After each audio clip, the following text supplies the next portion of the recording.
Magandang umaga po sa inyong lahat. Magandang umaga po, Father. Kasama po ng mga sumusubaybay sa atin sa pamamagitan ng ating FB Live, yung kanilang mga intensyon. Atin din pong ipagdasal ang lahat ng mga may sakit na nagdidibosyon kay Santo Padre Pio. Atin ding ipinagdadasal ang mga nagpamisa ngayong oras na ito at araw na ito.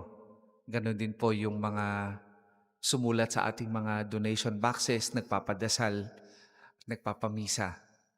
Kasama ng ating pananalangin para sa ating mga kapatid na overseas Filipino workers at lahat ng mga taong napalayo na sa Panginoon at ayaw nang magbalik dahil sa kanilang karanasan o mapapait na karanasan na nagdala sa mas malalaking kasalanan. Simulan natin ang pagdiriwang sa ngalan ng Ama at ng Anak at ng Espiritu Santo. Amen. Sumainyo ang Panginoon. At sumainyo rin. Mga kapatid, atin munang pagsisihan ang ating mga nagawang pagkukulang. Humingi tayo ng awa at patawad sa Diyos sa ating mga nagawang kasalanan. Inaamin ko Sa makapangyarihang Diyos at sa inyo mga kapatid, na lubha akong nagkasala sa isip, sa salita at sa gawa, at sa aking pagkukulang.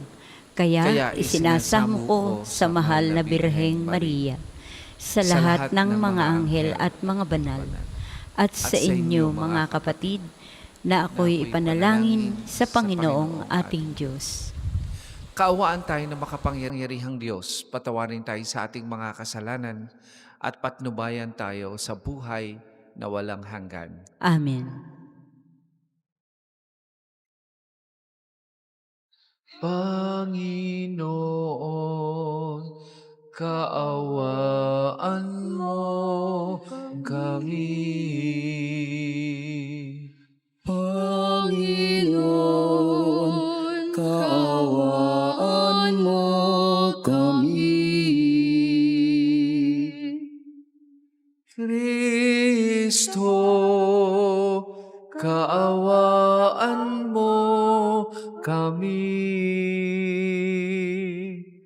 Kristo, kaawaan mo kami.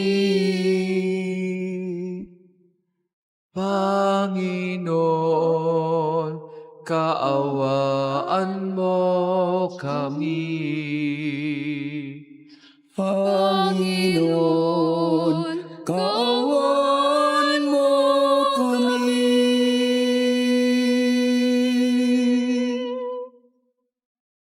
Manalangin tayo.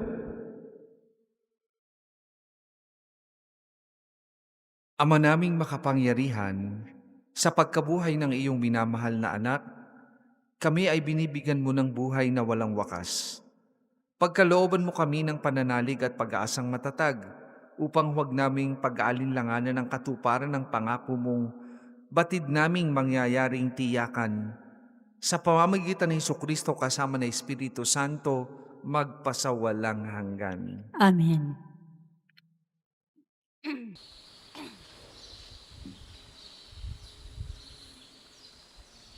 Pagbasa mula sa mga gawa ng mga apostol. Noong mga araw na iyon, may mga Hudiyong dumating doon mula sa Antioquia at Iconio. Sinulsulan nila ang mga tao laban kay Pablo at kanilang binato siya. Pagkatapos, kinaladkad siya sa labas ng bayan sa pag-aakalang patay na. Subalit, nang paligiran siya ng mga alagad, nagtindig si Pablo at pumasok sa lungsod. Kinabukasan, nagtungo sila ni Bernabe sa Derbe. Ipinangaral ni Pablo at Bernabe ang mabuting balita sa Derbe at marami silang nahikayat na maging alagad. Pagkatapos, nagbalik sila sa Listra, sa Iconio at sa Antioquia ng Pisidia. Pinatatag nila ang kalooban ng mga alagad at pinapayuhan na manatiling tapat sa pananampalataya. Magdaranas muna tayo ng maraming kapighatian bago makapasok sa kaharian ng Diyos. Turo nila sa kanila. Sa bawat simbahan, humirang sila ng matatandang mamamahala at matapos manalangin at mag-ayuno, ang mga ito'y itinagubili nila sa Panginoon na kanilang pinananaligan. Tinahak nila ang Pisidia at nakarating ng Pampilya. Ipinangaral nila sa Perga ang salita ng Diyos at pagkatapos ay bumaba sila sa Atalia. Mula roon, naglayag silang pabalik sa Antioquia. Dito sila nagsimula ng gawang ginanap nila matapos nilang itagubilin ang pagkalinga ng Diyos. Pagdating doon, tinipon nila ang mga kaanib sa simbahan at isinalaysay ang lahat ng ginawa ng Diyos sa pamamagitan nila at kung paanong binuksan niya ang daan upang makapanampalataya ang mga hintil. At mahabang panahon silang nanatili roon kasama ng mga alagad. Ang salita ng Diyos. Salamat sa Diyos. Salmong tugunan. Talastas ng mga tao, dakilang paghahari mo. Talastas ng mga tao, dakilang paghahari mo. Magpupuring lahat sa iyo, O Panginoon, ang iyong nilalang. Lahat mong nilikha ay pupurihin ka at pasasalamatan. Babanggitin nilang tunay na dakila ang iyong kaharian at ibabalitang tunay kung dakila't makapangyarihan. Talastas ng mga tao, dakilang paghahari mo. Dakila mong gaway upang matalastas ng lahat ng tao. Mababatid nila ang kadakilaan ng paghahari mo. Ang paghahari mo ay sadyang walang hanggan, hindi magbabago. Talastas ng mga tao, dakilang paghahari mo. Aking pupurihin ang Diyos na Panginoon, di ko tutugutan sa ngalan niyang banal. Lahat ay magpupuri, magpakailanman. Talastas ng mga tao, dakilang paghahari mo. Magsitayo po lahat.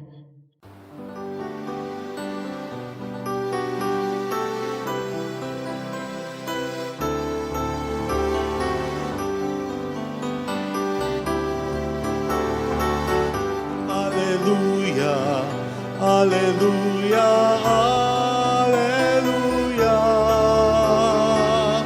alleluia, alleluia, alleluia, alleluia. Alleluia, alleluia, alleluia, alleluia, alleluia, alleluia. Sumainyo ang Panginoon. At sumainyo rin. Ang mabuting balita ng Panginoon ayon kay San Juan. Papuri sa iyo, O Panginoon. Noong panahong iyon, sinabi ni Jesus sa kanyang mga alagad, "Kapayapaan ang iniiwan ko sa inyo. Ang aking kapayapaan ang ibinibigay ko sa inyo. Hindi ito katulad ng ibinibigay ng sanlibutan. Huwag kayong mabalisa, huwag kayong matakot. Sinasabi ko sa inyo, ako'y aalis ngunit babalik ako. Kung iniibig ninyo ako, ikagagalak ninyo ang pagpunta ko sa Ama sapagkat dakila ang Ama kaysa akin. Nasabi ko na ito sa inyo bago pa mangyari, upang kung mangyari na, kayo'y manalig sa akin. Hindi na ako pakahahaba ng pagsasalita sa inyo, sapagkat dumarating na ang pinuno ng sanlibutang ito. Wala siyang kapangyarihan sa akin, subalit dapat makilala ng sanlibutan na iniibig ko ang Ama at ang ginagawa ko'y ang iniuutos niya sa akin." Mga kapatid, ang mabuting balita ng Panginoon. Pinupuri ka namin, Panginoong Hesukristo. Kasama po ng mga paring naglilingkod sa pambansang dambana, kayo po ay aming malugod na wini-welcome dito sa National Shrine of Saint Padre Pio. Kasama na rin ang aming pagbati sa mga nagdiriwang ng kaarawan ngayong araw na ito at ng anibersaryo ng kanilang kasal. Ganon din po ating binabati at tayo ay nagpupugay sa mga sumusubaybay sa atin sa pamamagitan ng ating FB Live, lalo na po yung mga overseas Filipino workers natin na masugid na sumusubaybay sa ating live streaming dito sa araw-araw na pagdiriwang natin ng banal na misa. Realidad ang nagsasabi sa atin o katotohanan ang nagsasabi sa atin na ang buhay ay hindi lamang puro saya. Ang buhay ay hindi lamang puro galak. Hindi lamang ito tagumpay. Meron din sa likod ng bawat tagumpay ay meron ding pagsubok, meron ding krus, meron ding hirap tayong daladala. At kanya-kanya tayo ng krus o pagsubok na pinagdadaanan sa buhay, kasama ng kanya-kanya din tayo ng success o tagumpay sa buhay. Ang sistemo nito, kapag tayo ay dumaranas ng tagumpay, lagi tayong inspired at lagi tayong masaya sa buhay. At ito naman ay wala namang masama dito. Wala namang masama na magdiwang at mas lalo pang ganahan sa mga success o tagumpay natin sa buhay. Yun nga lang,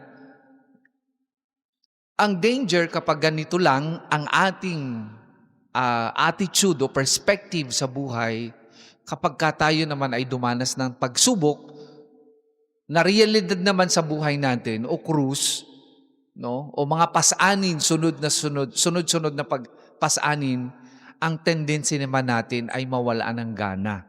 Ang tendency naman natin ay mawalan ng pananampalataya. Ang pagsubok kasi, o ang mga pasanin, ang nagpapahina ng ating pananampalataya, humanly speaking. At sino ba naman ang hindi manghihina sa sunod-sunod na dagok sa buhay? Nalugi ang negosyo, ang pinagkakakitaan, natanggal sa trabaho, hindi naging successful sa application sa abroad, nagkasakit ng malubha at kung ano-ano pa. Sino ang hindi manghihina at sino ang hindi maku-question ang pananampalataya sa ganitong mga karanasan? Mga kapatid, sa pagdanas natin ng mga sunod-sunod na dagok o iba't ibang pasaanin sa buhay, maganda po ang paalala sa atin ng karanasan ni San Pablo. Sa unang pagbasa, narinig natin kung papaano naging totoo sa kanya na ang pasaanin ay maging lakas at inspirasyon para ipagpatuloy ang ginagawang pagpapalaganap ng mabuting balita o pagpapatuloy ng misyon. Pagdating niya sa Iconia at Antioquia at iba pang mga lugar katulad ng Listra, sinundan siya ng mga Hudyo at sinulsulan ang mga tao para siya ay batuhin hanggang sa mamatay. Pero sa halip na manghina ang loob ni San Pablo, sa halip na siya ay sumuko at sabihing tama na, hanggang dito na lang, mas lalo siyang lumakas at mas lalo siyang naging matapang para labanan ang mga humahadlang sa pagpapalaganap ng mabuting balita ng kaligtasan. Ano ang nasa likod ng kanyang tapang na ito? Ano ang nasa likod ng kanyang pagsusumikap para huwag mawalan ng gana sa buhay at maipagpatuloy ang kanyang misyon? Dalawang bagay. Una, sapagkat mahal niya ang ating Panginoong Hesus. Mahal niya ang ating Panginoong Hesus at handa siyang mag-alay ng buhay para sa Kanya. Meron siyang relationship, strong relationship with the Lord. At ikalawa, alam niya kasi na ang pasanin ang susi para makapasok siya sa pintuan ng langit o kaharian ng Diyos. Dalawang bagay na nagbibigay sa atin ng inspirasyon at paanyaya upang kung sakaling tayo ay nanghihina ang pananampalataya dahil sa iba't ibang klaseng pasani na dinadala natin ngayon, tularan natin ang ehemplo ni San Pablo. Totoo naman na nakakapanghina ang mga iba't ibang dagok sa buhay. Sino ba naman ang hindi manghihina na natuklasan yung kayo ay may malubhang sakit? Sino ba naman ang hindi manghihina sa katotohanan hindi nyo alam kung paano matutustusan ang pangangailangan ng inyong anak na nag-aaral at takot kayo na baka siya ay mapatigil? Sino ba naman ang manghihina na matapos lokohin ng partner sa negosyo o lokohin ng ibang tao, namatay pa ang inyong mahal sa buhay? Sino ang hindi manghihina sa ganitong karanasan?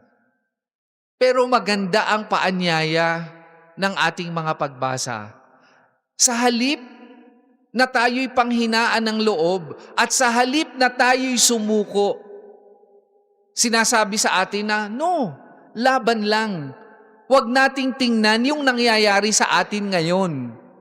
Ang tingnan natin ay yung nakaabang na gantimpala sa mga taong nagsisikap na isabuhay ang pananampalataya at maging halimbawa ng isang nagpapahayag at gumagawa ng mabuting gawa ayon sa turo at aral ng ating Panginoong Hesus. Yan mga kapatid, ang paanyaya sa atin ngayong umagang ito. Dagdagan natin ang lakas ng loob natin upang huwag tayong sumuko sa mga dagok at mga pasaaning dala ng pagiging tao, dala ng pagiging narito sa mundong ito. Huwag susuko, lalaban, dahil nandyan ang ating Panginoong Hesus na handa tayong samahan sa ating pinagdadaanan at lagi nating tingnan ang kapalit ng ating pagdurusa at pagtitiis kung iaalay natin ito bilang pakikisa sa ating Panginoong Hesus na siyang naunang nagsakripisyo at nagtiis para sa atin. Katulad ni San Pablo, sa halip na sumuko, ipagpatuloy natin ang paglaban at pananampalataya. Umasa tayo sa buhay sa kabila at ito'y maging inspirasyon natin para huwag kaagad sumuko. Dagdagan natin ang ating pananampalataya. Bumuo tayo ng relasyon sa ating Panginoong Hesus upang matutuhan siyang mahalin hindi lamang ang kanyang turo at aral, mahalin din natin siya bilang Diyos na nagtuturo sa ating batahin ang ating krus araw-araw saka tayo sumunod sa Kanya. Tatandaan natin na ang bawat nagpapasaan ng krus araw-araw ay may gantimpalang buhay na walang hanggan. At mangyayari lamang ito kung matututuhan nating mahalin ang ating Panginoong Hesus, hindi lamang sa Kaniyang tagumpay o muling pagkabuhay, lalo't higit mahalin natin siya sa Kaniyang paghihirap, pagpapakasakit at pagkamatay sa krus sa pamamagitan ng pagtulad sa Kanya na nag-alay ng buhay, tinanggap ng buong buo nang walang reklamo sa Panginoon sa pagpasan ng sarili niyang krus. Ganon din mga kapatid ang paanyaya sa atin. Huwag na huwag susuko at masisiraan ng loob dahil sa mga pasaanin at krus sa buhay. Merong nakalaang gantimpala sa lahat ng nagbabata ng krus at nagtitiis ang buhay na walang hanggan. Ang lupa'y nayanig,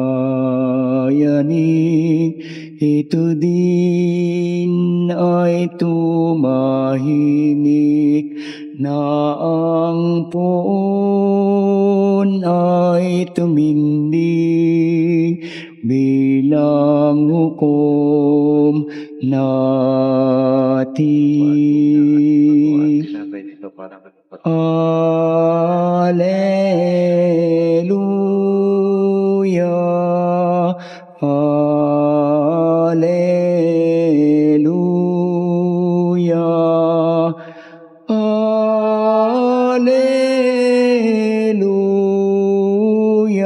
Alleluia, Alleluia. Mula sa katas ng bukas at bunga ng aming katawan, alam na ito kami humingi at bibigay ng iyo.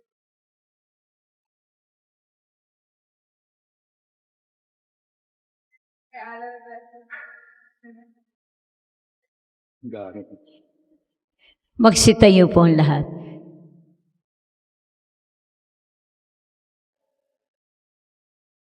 Manalangin kay mga kapatid upang ang paghahain natin ay kalugdan ng Diyos amang makapangyarihan. Tanggapin nawa ng Panginoon itong paghahain sa iyong mga kamay, sa kapurihan niya at karangalan sa ating kapakinabangan at sa buong sambayanan niyang banal. Ama naming lumikha, tanggapin mo ang mga alay ng iyong sambayanang natutuwa.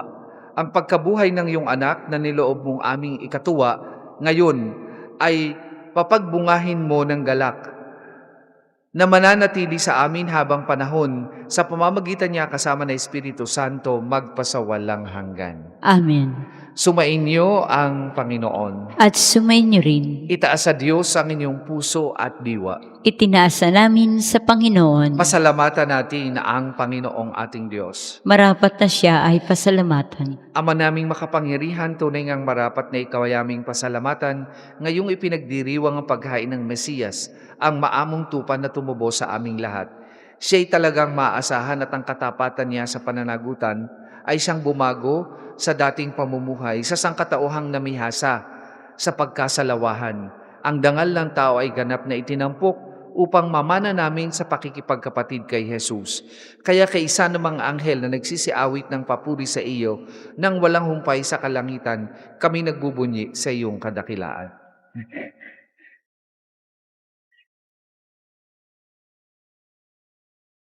Santo, Santo, Santo, Panginoong Diyos ng mga hukbo, napupuno ang langit at lupa ng kadakilan mo. Hosana, Hosana sa kaitaasan,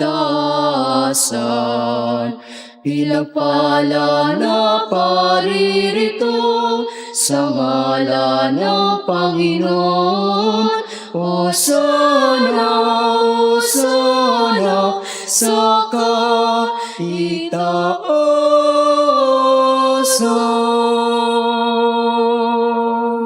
Kung di kayang lumuhod ay manatiling nakatayo ng may paggalang.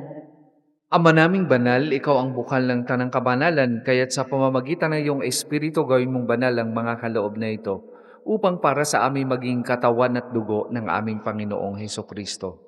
Bago niya pinagtiis ang pusang loob na maging handog, hinawakan niyang tinapay, pinasalamatan kanya, pinaghati-hati niya yun, iniabot sa kanyang mga alagad at sinabi, "Tanggapin ninyong lahat ito at kanin, ito ang aking katawan na ihahandog para sa inyo."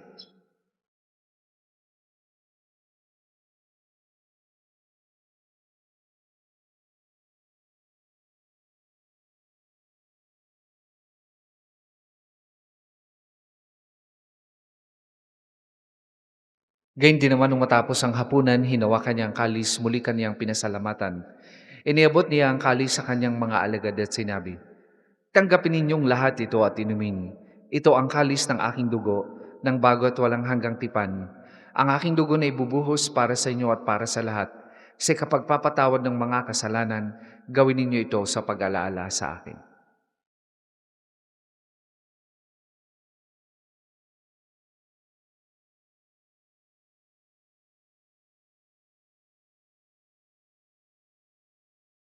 Ipagbunyi natin ang misteryo ng pananampalataya. Si Kristo'y namatay, si Kristo'y nabuhay, si Kristo'y babalik sa wakas ng panahon.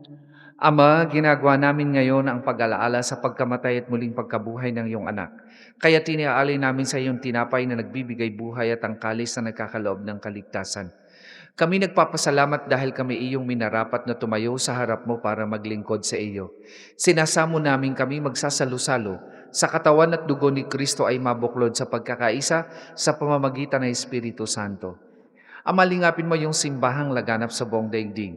Puspusin mo kami sa pag-ibig kay isa ni Francisco na aming Papa at ni Gilbert na aming...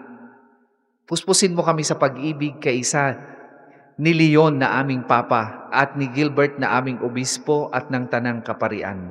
Alalahanin mo rin ang mga kapatid naming nahinlay nang may pag-asang sila'y muling mabubuhay, gayon din ang lahat ng mga pumanaw.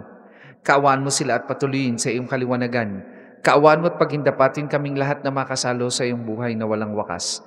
Kaisa ng mahal na Birheng Maria na ina ng Diyos, ni San Jose na kanyang kalinis-linisang esposo, kaisa ng mga apostol at ng lahat ng mga banal na namuhay dito sa daigdig ng kalugod-lugod sa iyo.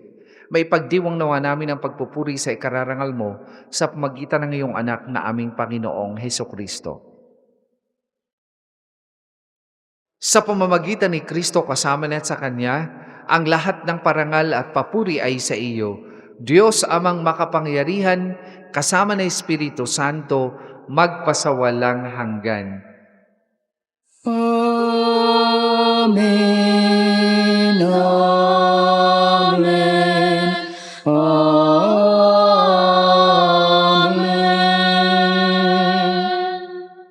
Sa tagubili ng manakagagaling na utos at turo ni Jesus na Panginoon natin at Diyos, ipahayag po natin ng lakas loob.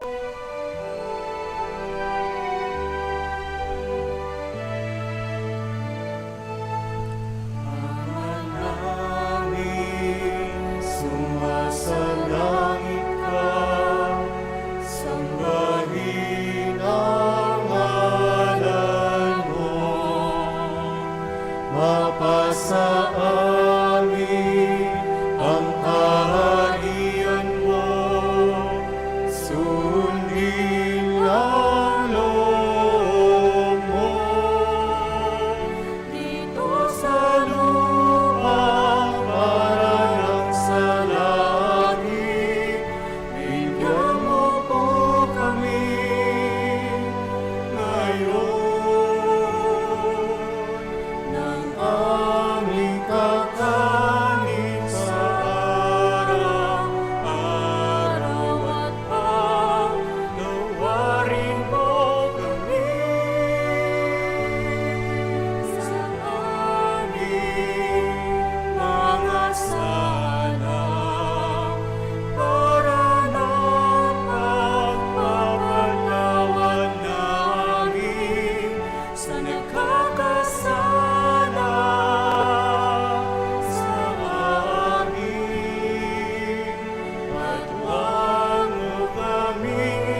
Hihiling namin kami adya sa lahat ng masama, pagkalooban ng kapayapaan araw-araw, iligtas sa kasalanan at ilayo sa lahat ng kapahamakan. Samantalang aming pinananabikan ang dakilang araw ng pagpapahayag ng tagapagligtas namin si Heso Kristo.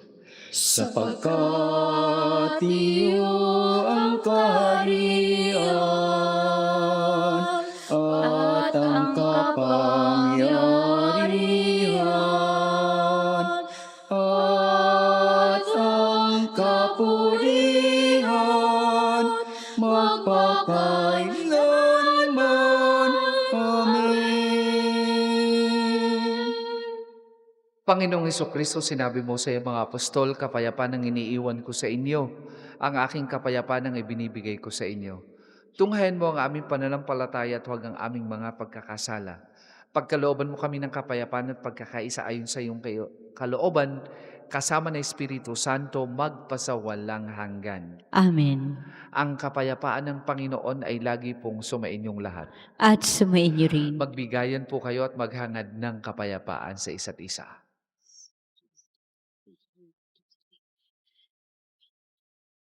Kordero ng Diyos na nag-aalis ng mga kasalanan ng sanlibutan, maawa ka sa amin. Kordero ng Diyos na nag-aalis ng mga kasalanan ng sanlibutan, maawa ka sa amin. Kordero ng Diyos na nag-aalis ng mga kasalanan ng sanlibutan, ipagkaloob mo sa amin ang kapayapaan. Kung hindi kayang lumuhod ay manatiling nakatayo ng may paggalang.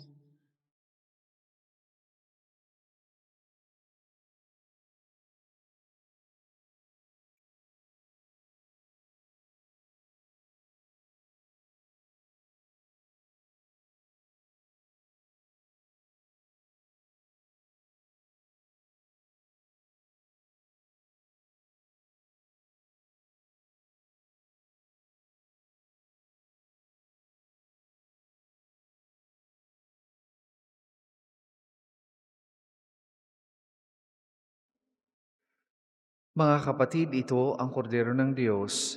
Ito ang nag-aalis ng mga kasalanan ng sanlibutan. Mapalad ang mga inaanyayahan sa kanyang banal na piging. Panginoon, hindi ako karapat-dapat na magpatuloy sa iyo, ngunit sa isang salita mo lamang ay gagaling na ako.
Manalangin tayo.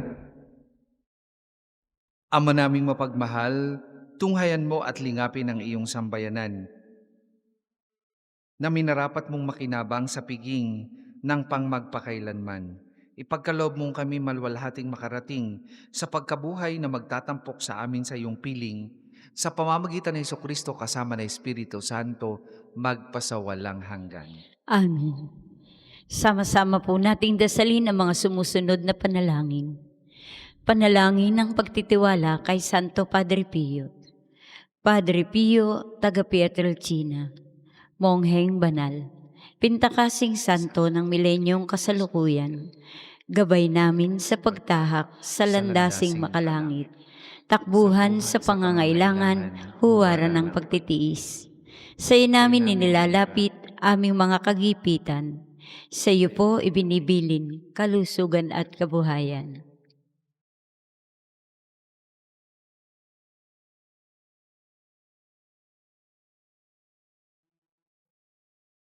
Di man karapat-dapat, kami po ay pagbigyan, bendisyonan at basbasan, maging ganap sa buhay.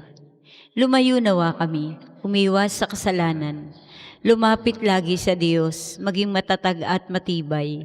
Sa mabuting balita ng pagliligtas, turuan mo kami nawa, sa tuwina ay makinig, magnilay at sumampalataya.